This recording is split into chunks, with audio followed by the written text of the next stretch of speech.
I want to take a look back at some of the artists that Michael has said have influenced him. And I want to read a quote first. So here's a quote that he shared in his autobiography, which is Moonwalk, which I'm going to link down below for you guys. If you have not read this, a lot of people think that it's not really that meaty or that it doesn't have that much substance, but it actually does if you actually take the time out to read it. Like whenever I do an episode, I always refer back to this because he always shares little tidbits, even though if it's not like, gossipy or whatever, it's still a good read. Michael Jackson says, "There are so many artists and musicians and writers I admire. When I was young, the people I watched were the real showmen. James Brown, Sammy Davis Jr., Fred Astaire, Gene Kelly. A great showman touches everybody. That's the real test of greatness, and these men have it." So the first artist we're going to be talking about today is going to be Mr. Show Business, Sammy Davis Jr. Now, Sammy Davis Jr. was a triple threat. He established himself as an entertainment legend, becoming a successful comedian, actor, dancer, singer, tap dancer, impressionist, and he was known for films like the Rat Pack's Ocean 11 and Sergeant 3. And Michael Jackson admired his versatility and style. So first, I want to go into a clip that actually my dad told me about when we discussed this, doing this episode. He told me about, he's like, you've got to show this. So let's jump into this first clip. Dad, should we check it out? Yes. All right, here we go. I had to say something to your constituency. I'd be glad when they're around. I'd be glad when they're around you. I'd be glad don't cry when I bring your body fire. I'd be glad when you're there around. All right, so that was a young Sammy Davis Jr. In the 1933 Rufus Jones for president. Right, exactly. Now think about that. Who else started that young? Michael Jackson. Yeah. And the difference is, even though Sammy Davis Jr. started that young, his career did not go 50 years. You see how Michael took it to another level?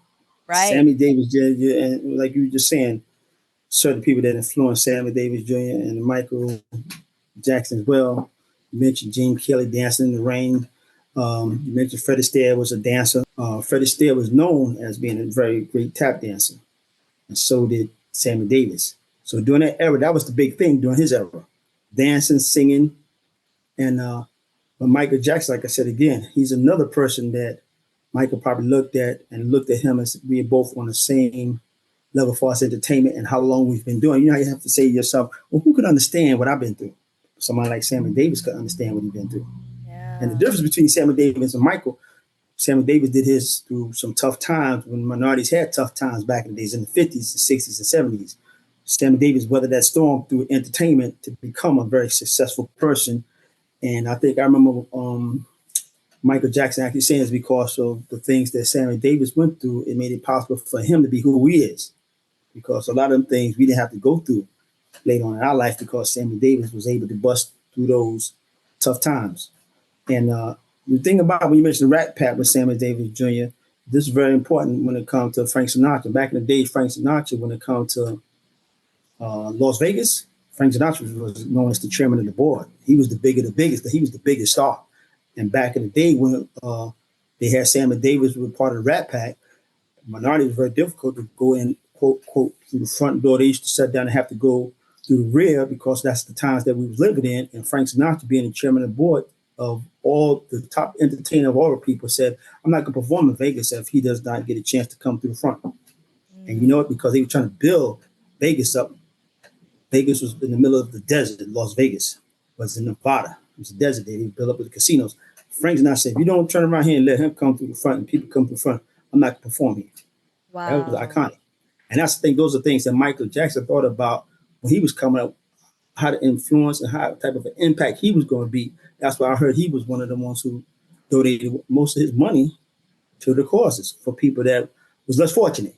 Yes. Like that? The humanitarianism. Right.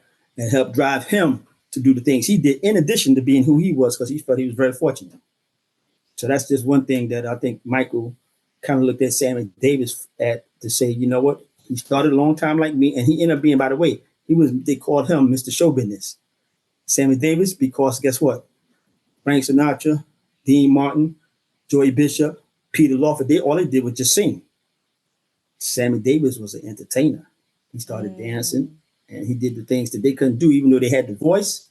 Like I said, when you put the package together, that changes everything. Sammy had the package too. Right. There he is. We have a picture of Yep. Sammy Davis. Yeah, it's interesting that you mentioned that, because growing up I did do a little bit of, I would see Sammy Davis Jr. here and there, and I would see pictures of him as an older person, with Michael Jackson, when Michael Jackson did like a little tribute to him, or later on in the years. But in preparation for this episode, I went back and I looked at some of his performances, when he was with the Rat Pack during that era, and I was like really amazed by his talent. Yeah, he was special. He was another one special because guess what? Because of how he was exciting and he sang and he danced, he had a special voice. He had a lot of talent, but don't forget, he's another one that started very young. It's nothing new for him. He started in vaudeville. His father was an entertainer, and to make a long story short, he's another one. And guess what? He worked his way up through the ranks. So when he went and got involved with the Rat Pack, let's be real, Sammy Davis he had already been out there working hard to get where he is, and he was seasoned. So that was somebody that, like you said, a lot of people have to look up to, because this is going back in the 50s and the 60s, tough times. Yeah. And he was one of the face of America. Sammy Davis cost of the Rat Pack. Rat Pack was the big boys back in them days. Right. And Sammy was right in the middle with them. And he made a statement, because when he was on that stage with them, it helped minorities out as well. I'm talking about as far as being a pioneer. Yeah. Yeah. And I want to share now. Thank you for sharing that, because that, I think, brings a lot of history back, and brings a lot of information and context and background information to people who might only know him surface level, kind of like me, like, I think it's important to tell everybody out there, definitely look into Sammy Davis Jr. and a lot of the artists that we're going to be talking about today, because you'll really see the link between them and Michael, and you'll see like how that really played a part in his entertainment career. Now, Dad, I'm going to play this next clip, which is Sammy Davis Jr. talking about Michael Jackson. This is from the 80s. So let's watch this together. I have many idols. See, I look at Michael Jackson and I go, wow. I don't envy him, but I certainly do idolize him, man. Sweetness and that sound. That sound, it's pure as raindrops, man. It's that pure. And the way he moves, look out, please. Put a hurting on you, boy. And particularly if you had ever been a bit of a mover yourself, as I used to be, But not like that. Now guess what? And that's one icon that's knows what it takes to be a superstar, knows what it takes to entertain people, and knows what he sees. He said it to you right there and came out of his own mouth. I'm a dancer myself, and I haven't seen nothing like that before. And it's almost like if you don't have somebody to say how great somebody is that was great themselves, it's very difficult for people to even understand the greatness. Because for Sammy to say that, that's like saying, hey, man, he went through, remember, he started from 6 years old. Right. And he's talking about the voice. He's talking about the dance. He's talking about the music. He's talking about the man himself. There was one point even, like when I asked you, I said, why is everybody going so crazy about this Motown 25 performance? Like, because of the fact that I grew up watching Michael in the 90s and I saw him moonwalk so many times, I didn't understand the significance of even the first one. So I feel robbed of that experience of having seen him do it for the first time, because that must have been super exciting. Right. The original one, exactly. Right. You saw him you didn't see the Motown 25, right? That was very, right. No. Because I was born in 87 and that one came out 82 or 83, I believe. Don't quote me. So guess what? Maybe, right. Solomon, can you look that up for us? When was Motown 25? Token, right. But the same token, like what you're just saying, now think about it. And this is very important. Everybody that was on the Motown 25, remember they talk about 25 years of Motown. Motown was an entity in itself, and Motown was very special. Motown had some of the greatest artists that represented the R&B music ever, from Marvin Gaye, from the Jackson 5. And don't forget, Barry Gordon used to write some of Jackie Wilson music. People don't even realize that. He was from Motown, but he was a writer before he got to Motown. He Right. used to write music for Jackie Wilson. You know that? And then he had Dinah Ross. And you had The Temptation. You talking about all these people was from Motown that was a great in themselves. And remember something, The Temptation had their moments. Dinah Ross had her moment. Marvin Gaye had his moment. And you know, Marvin Gaye right now is still considered one of the greatest. And he's still, again, Marvin was smooth. Marvin had the voice. He had the music. He had the writing. He had the producing. But again, he didn't have the dance.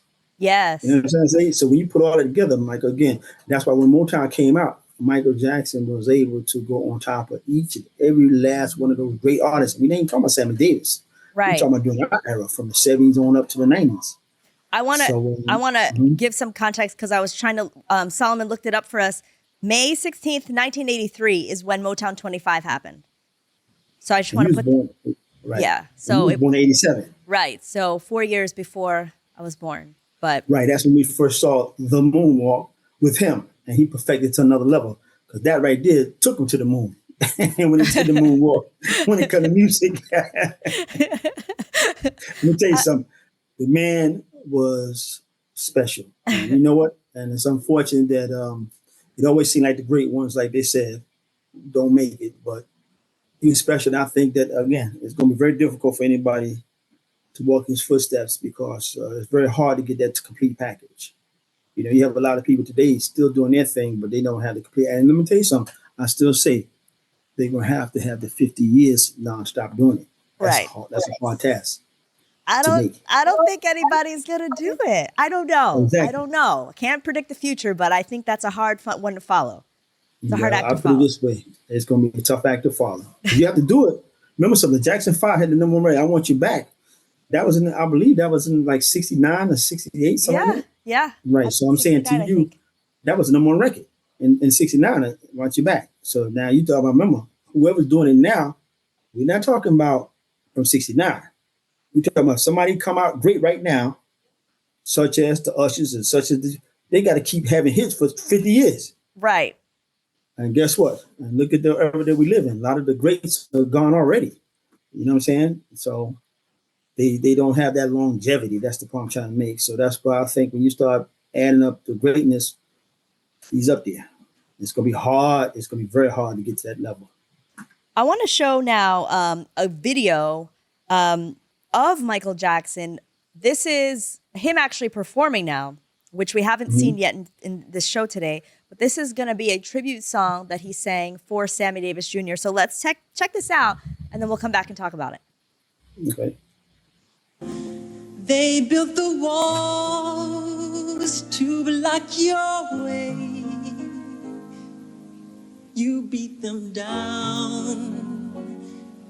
You won the day.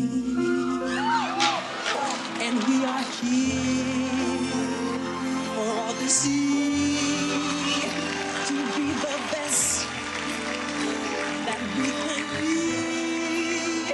'Cause you were there.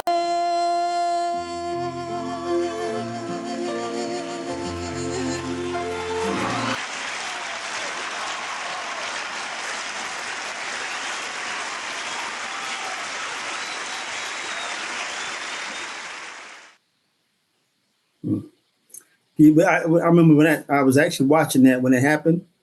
Got chills. I just got chills. Just start all over again, just thinking about that moment because what he was really saying was the era that Sammy Davis Jr. was in, a very difficult time for minorities, and he was up there with the big shots that was considered greats, and he was up there side by side. And what Michael was saying in that song to me was like he said, you won the day.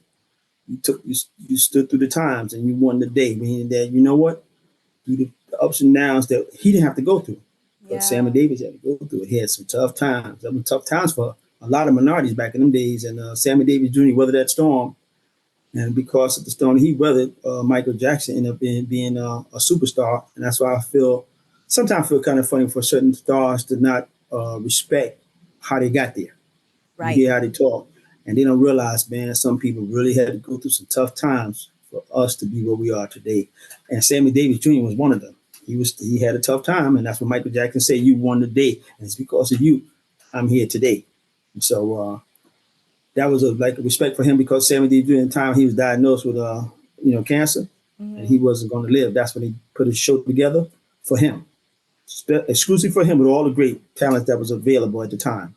And Michael was the top artist again, on top of everybody. Right. He was the top artist that sat down here, and he gave him credit, and he was there to perform for that gala for Sammy Davis Jr. before he passed away. This has been an excerpt from episode number 39 of the Club 30s with MJFanGirl podcast. Check out full episodes on Spotify, Apple Music, Amazon Music, and also on the Patreon, where full episodes are dropped exclusively ad-free for Patreon members. Thank you guys so much for supporting if you're a Patreon member, and shout out to our Platinum sponsor, Marlis. You are the absolute best. See you guys in the next episode.